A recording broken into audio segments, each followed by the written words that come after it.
right, so basically, I'm Stacy. I've done a lot of work in the healthcare world. I studied, like I said, the kind of disability justice, and then worked as a activist. I wasn't able to be employed. My health was terrible. I lost my job. I lost my health insurance. And so I went back to school, but at the same time kind of got busy advocating for other people like me who needed access to health care that might not be able to get what they need. And I volunteered with Utah Health Policy Project. I worked as an intern. And then once my health improved a little bit, the stars aligned and I came on board as their full-time policy analyst. So now I get paid to do what I've been doing kind of as just my passion project for 5 years. So, so basically starting off, it's looking at, talking about healthcare and autistic adults. We have to start from the framework of realizing there's a lot of disparities. So the quality of health among autistic adults is statistically poorer than non-autistics. We also have higher healthcare costs. So there's a lot of things. The deck is kind of stacked against us in many ways. So higher rates of disease, higher rates of mental illness, specifically suicidal ideation and self-harm seems to be a really hugely disproportionate issue in the autistic community, to the point where autistic children in one study were 28 times more likely to contemplate or attempt suicide. Another study showed that 2/3 experienced suicidal ideation. And then one study that was really a good big sample size, a long-term study, it was an interesting finding because they divided, I don't love functioning labels, but they did divide the lower functioning group of autistics from the higher functioning, and they actually found that the disproportionate rates of suicide were much higher in the higher functioning autistics than in the lower functioning group. And so there's a lot of speculation about why that is, but that was an interesting finding. And then we do face higher healthcare costs on average. So we already have higher rates of illness, higher rates, we're facing disparities, doctors aren't listening, and then we're paying more in the end. So, and this kind of ties into a local issue that we're seeing that, Utah has seen a really drastic rate in our youth suicide in the last 5 years, where the US line down there is maintained fairly steady and the Utah line has jumped up really high. And we know that rates of suicide and suicidal ideation in autistics are really high. We know that it's really high in Utah. There's probably some connection there where there's high rates of suicidality in autistic Utahns, so we can extrapolate and connect that, where that's very much an autistic issue locally, just as much as it is in the Sweden study or the UK study or whatever has been cited. And this is something that I actually do in my job, is work on these suicide prevention efforts. And so there's a lot being done. There's work locally, is just, there was a new law that passed this year, and they funded it too, where they're creating one statewide suicide hotline that will never have a busy signal. So it's going to be staffed to the rafters, well-trained staff, roll over to other centers if one center is busy. So there are efforts being made locally to address this. And I think it's something interesting that folks that work with the autistic community need to keep in mind too. So in my research, I interviewed 18 autistic adults and asked them, tell me about a really terrible doctor appointment, tell me about a really great doctor appointment, and then kind of describe a normal and like what your ideal would be. And there were really big themes that came out where, it kind of boiled down to the quote at the bottom, I just want to be treated like a person, where these autistic adults were facing a lot of stigma, dehumanization, so not really being treated like a person, infantilization, which is being treated like a child. We had 35-year-olds. This quote at the top is from a 35-year-old. So she says, I don't know if he thought I wasn't intelligent enough to understand, but he didn't seem to respond to me like I was an adult. And that was a really common theme that came out. And also doctors just kind of dismissing concerns, and this term diagnostic overshadowing, where a patient come in with any complaint and the doctor will blame it on the autism. So my stomach hurts, oh, well, you're just being temperamental because of your autism. Or that applies to a lot of other mental illnesses too. That's just your depression, that's just your anxiety. And so a lot of dismissal from doctors. So I'll pause and let you guys, if you have any comments or questions at this point before I keep going. I find that just because I have a myriad of things going on, and you go in and you dump on them, you know, and that they want one thing. Okay. Yeah. You can't. And people you can't really compartmentalize your life like that, especially if there's that communication barrier of doctor is not autistic, patient is autistic. There's an extra level of difficulty there where nobody can compartmentalize their life. I'm sure a lot of those complaints probably would have come from any woman taking my survey, any person of color, anybody that's not a super healthy, wealthy white man probably would complain about some dehumanization and some dismissal, and probably even healthy white men would complain about that. So there's that communication barrier with doctors a lot that is a real issue. And I ordered this kind of weird where at the end I was going to have a conversation about, like, you know, how we can individually kind of improve accessibility and self-advocacy in the doctor's office. But, you know, as questions come up, like, we can have conversations as they arise. I just kind of wanted to start from a framework of maybe reviewing kind of, so how do we address it? And it boils down to maybe looking at how the healthcare system works, and that's where we begin. So some of the things we can do, obviously more research on autistic patients, right? Understanding like a neurodiversity perspective. If a doctor is more embracing of, well, everybody's brain works different, or, you know, it's okay if my patient doesn't want to speak to me out loud, but they want to text me while we're sitting right here. So being more open-minded about some of those things would help, you know, reducing stigma. But those are really big, broad goals. And unfortunately, that takes decades. That takes changing training. That takes societal shifts. So some of the things we can do to improve the health disparities sooner is working kind of with the healthcare system and working to improve like health insurance, which is a tiny piece of the whole healthcare puzzle, but it is an important piece.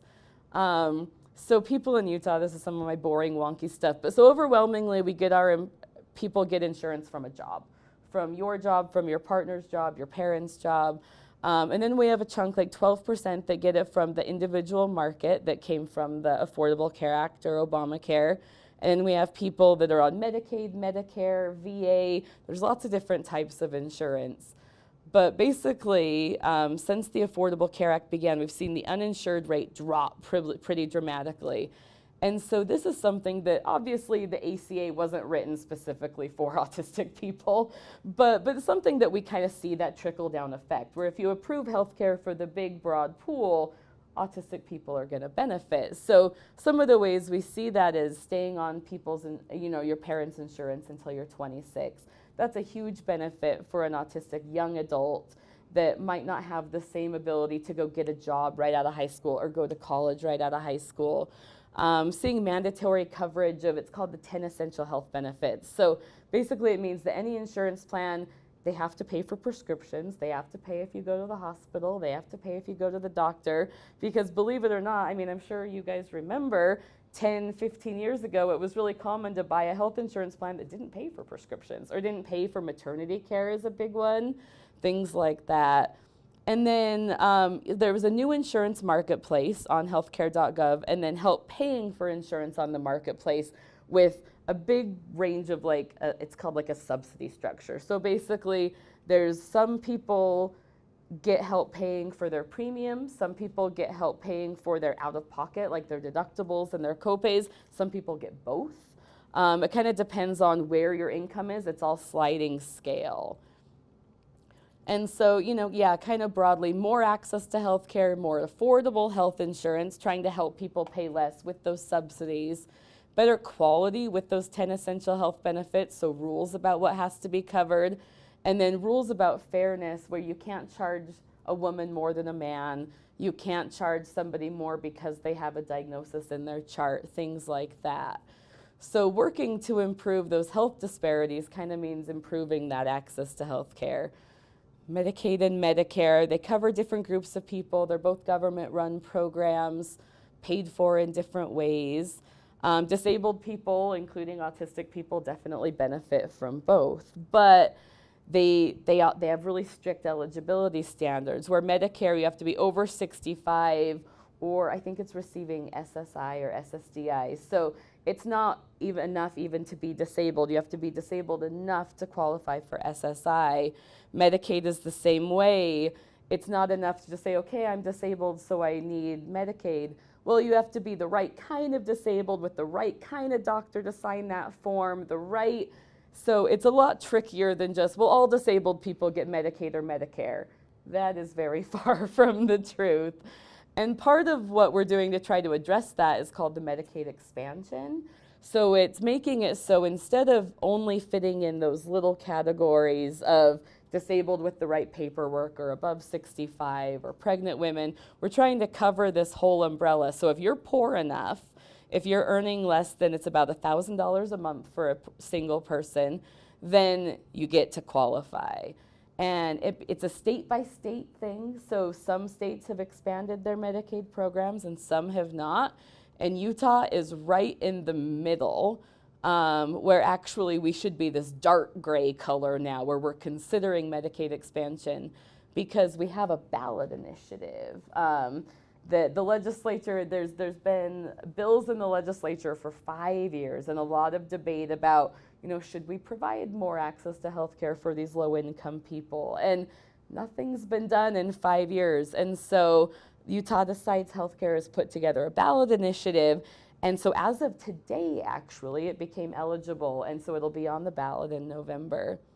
So that's one of the ways that we're working to improve healthcare access for the broad population, which trickles down especially to autistic adults, because it's pretty rare, especially for a higher functioning, to be disabled enough to qualify for Medicaid just on the basis of disability. It has to be incapacitating. It has to, it takes a lot of paperwork. It takes the right kind of doctors and psychiatrists. So there's a whole population, a whole pocket of autistic kids aging off of their parents' health care, not getting a high enough paying job to rise above that threshold and getting stuck with nothing. So it's just one effort to kind of bridge that gap. Obviously not gonna fix everything, but. But I feel like my mom's a nurse practitioner, so I kind of know this stuff. I just know that insurances are a pain in the ass now because of Affordable Care Act, kind of. But also, like, my mom can't take Medicaid. Yeah. There's a lot of healthcare that doesn't even take Medicaid, so why expand Medicaid? It's a really good question. So what it is, basically there's kind of a trade-off, unfortunately, with Medicaid, where it's a great benefit package. It covers access to services that private insurance doesn't pay for, that Medicare doesn't pay for. So it covers a lot of services, but that trade-off there is that there are fewer doctors that accept it. So it'll pay for long-term care and it'll pay for all these services, but when you go to call around doctors who accept Medicaid, that list is a little bit smaller than just doctors that accept any kind of private insurance. So it's kind of a rough trade-off where it's a good package of benefits where people can go to the doctor and get the benefits they need if they can find a doctor. So there is no perfect system. We actually put forth a plan in like 2015 that would have, instead of it would cover those same people below the poverty line, but instead of putting them onto Medicaid, we would have put them onto private insurance. And so offered them a Blue Cross plan or an IHC plan, but then picked up the tab like we would for Medicaid, and the legislature said no to that one. So we've kind of tried to get around the lack of doctors and do it the private health insurance route the legislature says no. Through a ballot initiative, we don't really have the ability to do that. So we're going just kind of the straight Medicaid expansion. So it's not perfect. And I mean, Obamacare is far from perfect. It's fallen short of the goals that the program set for itself. And there has been some unintended consequences where requiring an essential health benefits package is a good thing, right? That means that if you're in a car accident and you end up in the ICU, it has to be paid for. But insurance is more expensive when it covers the ICU. If you buy a package with a bunch of holes in it that doesn't cover anything, it's going to be a lot cheaper. So there are some trade-offs, unfortunately. So that's part of what my job is trying to like plug those holes along the way, but it's complicated. And I don't, like, I've had trouble maintaining a job this last year because of my anxiety and depression and stuff. And I don't know, I feel like I'm falling into these gaps. Yeah. Because I didn't at the end of the last year, I've been on Cobra. Oh, and gosh. So, you know, I'm paying over $500 a month. Yeah.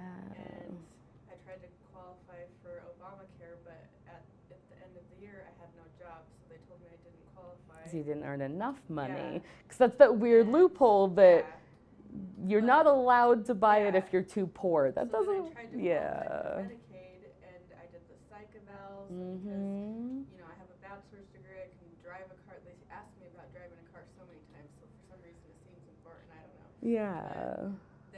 I mean, it says in their paperwork that I'm disabled till 2099, but I'm too high functioning. But it's still for not enough. Medicaid. I don't Yeah. qualify for Medicaid, so what do I do in that situation? So that's exactly kind of what the Medicaid expansion is for, because you're one of those people, unfortunately, that you didn't check exactly the right box to be disabled enough to qualify. You're obviously disabled. It's affecting your life. You're having a hard time, but you don't have the right doctor or the right form that proves that. So we're trying to get rid of that nonsense. So that somebody I can go to the help me check the right boxes, or? Yes. Let me talk to you after. I'll give you my card, because the organization I work with can sit down and make sure that you are like falling into this coverage gap, because there's a chance that maybe your situation has changed just enough that they can get you onto a program. But you know, if this passes in November, we'll start enrolling people in April. So 11 months is a long time to wait. I was uninsured for 5 years and it was a nightmare, but 11 months is better than no light at the end of the tunnel, you know, Right now I'm so. employed at another school, but it's not on a contract, so come So June you don't 1st, they're not know. gonna pay for my insurance. It's this weird insurance where they pay 15% of my coverage, and based on how much money I make each month, but I have to work in the summers, which means I have to pay like $530, but I'm not making any money, so it's kind of hard to pay $500. You might be able to qualify for like this like special enrollment period where you can get onto, you know, the ACA Obamacare, where you could go onto the marketplace. That's the problem. They might be able, I don't know, I don't do the like direct enrollment, but sometimes they can kind of extrapolate. And if you're not making money right now, but throughout the course of the year, it'll average out to be whatever number, sometimes then they can get you signed up. So I'll definitely get you connected to my office mate, Marissa. That's what she does. So yeah, because that's part of the struggle, is that there's all these gaps in the system. There's, even if you have insurance, right now I have a high deductible plan. So when I go to the doctor, the insurance doesn't do a whole lot for me. It pays for my prescriptions, which I'm so grateful for, but when I go to the doctor, I pay full price for that doctor's appointment. So I will never complain about having insurance, but even having it, it's not perfect, you know, so, and not having it is hell. So I will try to help you with that. Sorry, I shouldn't have clicked on yet. Are there any more questions? Yeah, okay. So we talked a little bit right there about kind of on the one-on-one scale, you know, advocating for yourself and trying to find insurance and trying to talk to doctors. But there's, you know, on a broader scale, if this is something you're interested in, I'm not here to like push my agenda, but you know, there are things you can do if this is a topic that interests you, where these are the sources that are kind of the top of my list that I go to for all things healthcare, where the Autistic Self-Advocacy Network, their focus is autism, but They really post great explanations about just kind of what's going on politically when it comes to healthcare, and they use really simple, plain language, really nonpartisan, just kind of these are the facts. The Disability Law Center is a local Utah group, and they have a wonderful source of information. My organization, of course, I'll always recommend following us. The United States of Care is a brand new group that's national, but they're focused more on kind of what states are doing. And then in just the traditional media, Vox.com with a V, not an F, but they do a ton of work on healthcare where they do a lot of reporting on, they have one project where they're collecting emergency room bills. And once a week, they go through somebody's emergency room bill and break it down and write about it and discuss why is it so expensive and why are the costs so high. So if healthcare is something you're interested in, these are some good kind of nonpartisan, fact-based sources of information. And I can send this out to you guys after if you want. If you don't want to like write it all down, I'm happy to jot down your email addresses and send it to you. Because, I mean, it's easy, everything today is political, right? Everything is politicized. But I really, it's so strange to me that healthcare has become political because I have a 7-year-old in my life, and how I explain it to him is my job is to make sure that everybody can go to the doctor. It's just that simple. There's no politics. I just want to make sure people can go to the doctor, you know? So trying to find those like sources of information. Talked a little bit about how things are changing.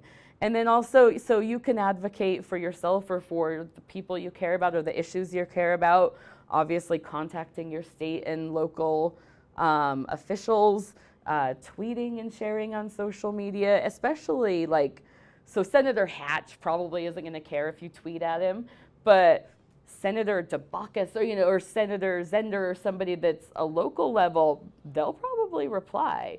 They'll probably write you back. They pay attention more than you might think they do. So it's really, really easy to influence policy on a local level. And that sounds maybe kind of silly, but it is our legislature. They're a part-time legislature.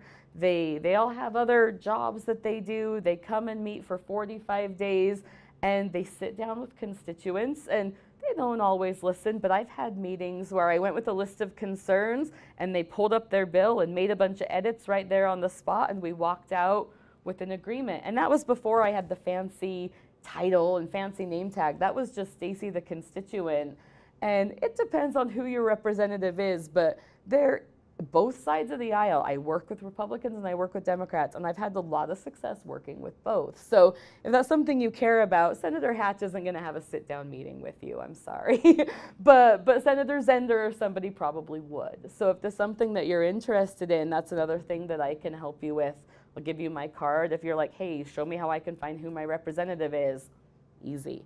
And then attending events, showing up and participating. Last year, there was a lot of threats to repeal the Affordable Care Act, and there was a lot of rallies and kind of more energetic events like that. The tide has shifted a little bit now where it's not quite as urgent and there's not quite as many out there yelling in the streets events, but we do have a lot of, there's town hall meetings and there's forums, and my organization, we host a lot of events where it's just educational, or you can bring me into your workplace and I'll give a presentation just like this and things like that.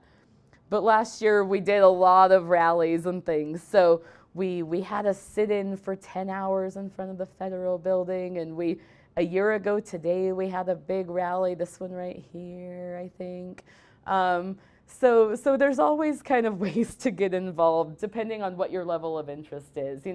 If you want to sit in a forum, or if you want to find a way to go scream in the street, there's lots of levels of involvement. And then I think one of the most powerful ways to get involved is the storytelling side of it. So writing a letter to the editor with your story, that personal, exactly, a story like yours goes a long way. That's how I got involved. As I always joke and say I was just the sad, sick girl, because that was kind of the role I played was, I'm sick, I'm uninsured, feel sorry for me and do something about it. And it wasn't super fun to kind of go out with that I prefer to be the policy wonk behind the scenes, but they're really, that serves a purpose to say, look, this is serious, people need help. Or, you know, and there's even little niche issues. We just passed a bill to provide family planning services to women in poverty. So really super specific, but there's, you know, 6,000 women that would benefit, and one of them came and said, hey, can you help me with this? And a law passed because of it. So it doesn't have to be a big full Medicaid expansion. It can be, look, I need to see a dentist. Is there some way we can take care of, you know, expanding my dental plan? There's levels of involvement. Yeah, so we collect stories like yours, you know, if that's like always no pressure, but we have this kind of designated email address. We have a little survey. If you know people in your life that are lacking insurance or that have hey, I have a really high deductible and my plan sucks. You know, I take all kinds of stories and keep them in, I call it my story bank. And sometimes I can bring those stories to a legislator or something, and it makes a difference. So that's another thing I can send out to you after if you're interested, the link to the little survey. But the My Story email address goes to my account. It forwards to me. We're interested in anything and everything. This example here is we worked with the USARA, which is a substance use recovery organization, and kind of sharing stories of substance use. There's me from like 5 years ago with the governor. That was one of the first times I shared my story. So there's a lot of different ways that you can engage if that's something you're interested in. And this is the other half of Utah Health Policy Project, the group that I work with. It's called Take Care Utah. And those are the people that do the direct enrollment. So they sit down with people, they fill out the Medicaid application, they fill out the Obamacare application, they follow up, they call back later and say, hey, have you paid your premium? You gotta pay your premium. Have you gone to a doctor? Do you need help finding a doctor? So we do a lot of this direct care side too. So if you have no interest in going to a town hall or a rally or writing a letter to the editor, but you just need help for yourself, it's just 211 or takecareutah.org. There's a lot of resources available. And 211 actually is more than just healthcare too. Side note, that's if you need a food pantry, if you need help paying your gas or your heat, that's really just a wide-ranging resource line. So that does go farther than just health insurance. I can't quite see. How are we on time? All right, we're doing pretty good. So, and then the end is just kind of what we've talked about a little bit about that smaller scale self-advocacy. But any questions on kind of the broader scale stuff or comments or anything? So what you do is broad scale change, making the insurance place and healthcare better. So you also Thank you.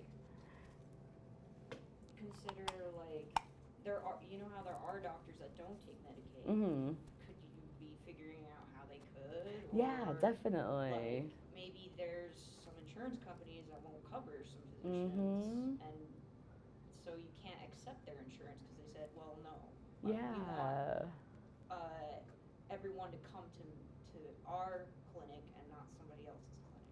Yeah. So we're not gonna let you use our insurance over here. That's one of the biggest barriers that we're kind of breaking down, is that there's all these silos that if you have this insurance, you can go here, but God forbid you have an accident over here because you can't go over here. And so that's one of the big goals, is we call it something, you know, kind of like widening networks is one of the things that we'll call it. So kind of expanding those networks, and so more doctors will see more patients.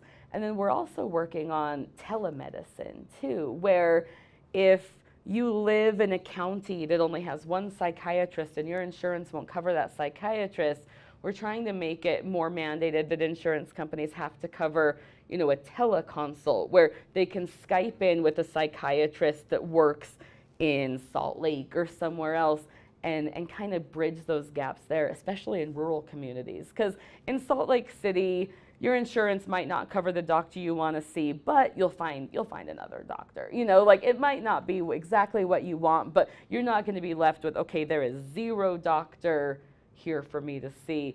But there's a lot of places in Utah where that might happen, right? So trying to kind of widen those networks and make it so there aren't so many barriers. Once you get the insurance, there's still all those kind of walls in the way. Well, this plan isn't covered, or this medicine isn't covered, or this doctor isn't covered. So trying to fix a lot of that too, which is a lot easier said than done. But yeah, so it's like, okay, goal 1, let's get people health insurance, but goal 2, let's make sure that insurance is worth the darn, like that it's actually useful, and that's not easy sometimes. But sorry, I threw the mouse and I don't even know where we are now, but but yeah, so basically in the last couple minutes, just kind of this, conversation.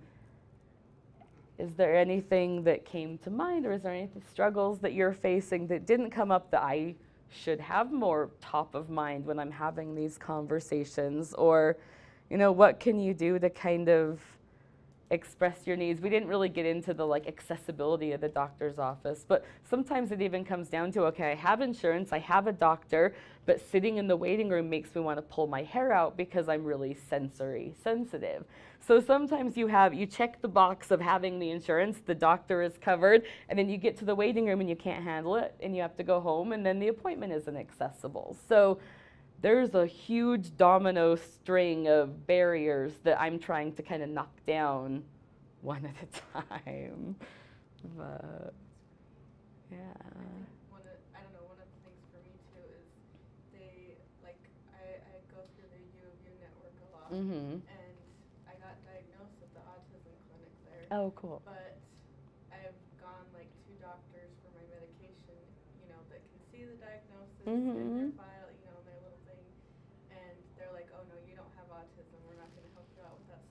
Yeah. How do you get people to believe That's a your huge healthcare issue, isn't it? believe that you're autistic? I wish I knew What do the you have to answer to say? that. When I did my research and reading the other research that's been done, that's this huge question mark where, do you tell the doctor you're autistic, or do you keep it a secret because they're going to treat you worse if they know about it? Or will it help the accessibility if they understand your challenges? So that's one of the biggest barriers, I think, for autistic people, especially the quote unquote higher functioning, is having a doctor that doesn't think you're lying about it, that they'll take you seriously even if you look normal or you don't fit this stereotype of what autism looks like. Yeah. Mm-hmm. They don't realize that women mask. Exactly. Women It mask, presents yeah, so and- much and we- more. and we cover it up. Mm-hmm. And I don't know, And getting the cautiously. diagnosis, I was excited because I just got it a few years ago. I was Yeah. It's like I'm moving backwards through time now because I got it now. People are like, oh no, you're bipolar, and it's like, no, I have the proof now. No, I They're like, promise. So we're gonna give you all these pills for bipolar disorder. man. So, I don't know. What do you Yeah, think? so I think it's easier said than done, but I think a lot of the times that you've got to find another doctor. And that's so much easier said than done. But if you're going to keep just muscling through with the doctor that's treating you like crap or not believing you or over-medicating you, it's not the right doctor. And it's not easy to just pull up and switch because then you're going to be told you're doctor shopping or, there's other things. So it's kind of stacked against us. I think that can really help. Because a lot of, I take my daughter with Hmm. me.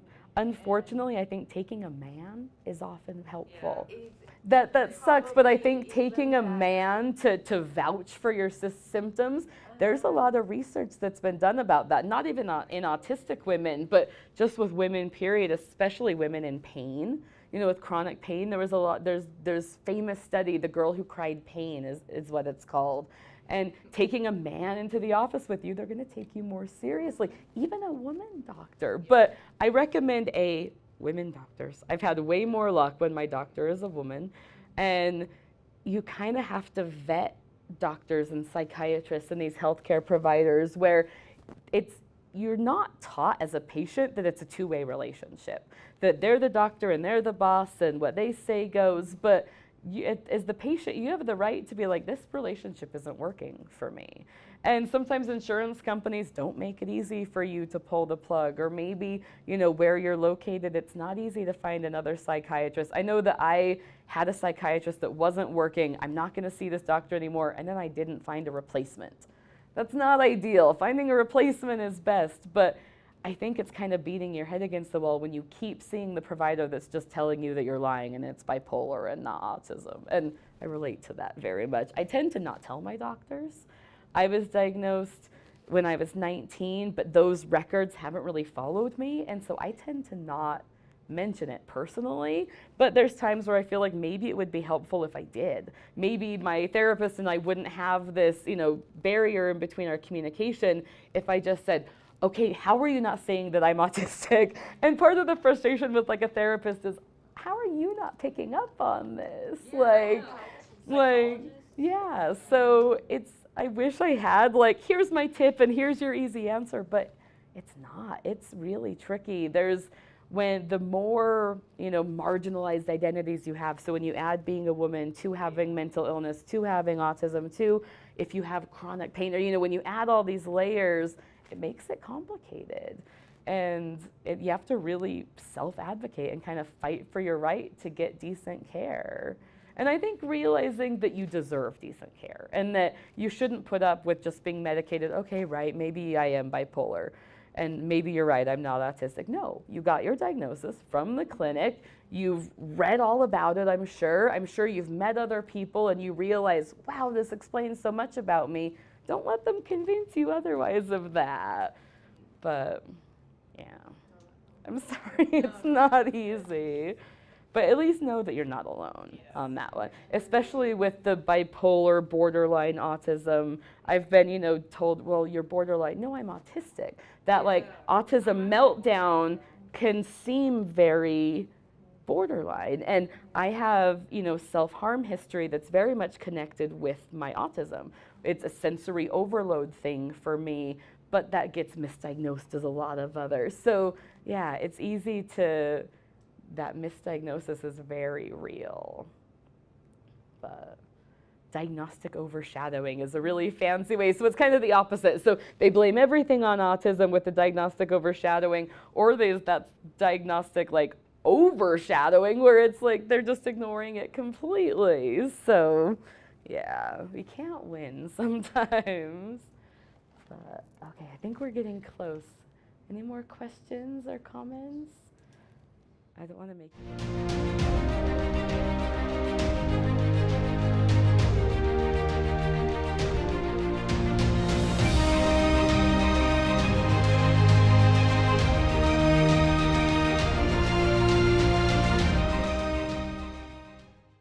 necessarily me. So, Maybe and Salt Lake based, because I'm in Salt Lake City. So, if somebody wants to start some kind of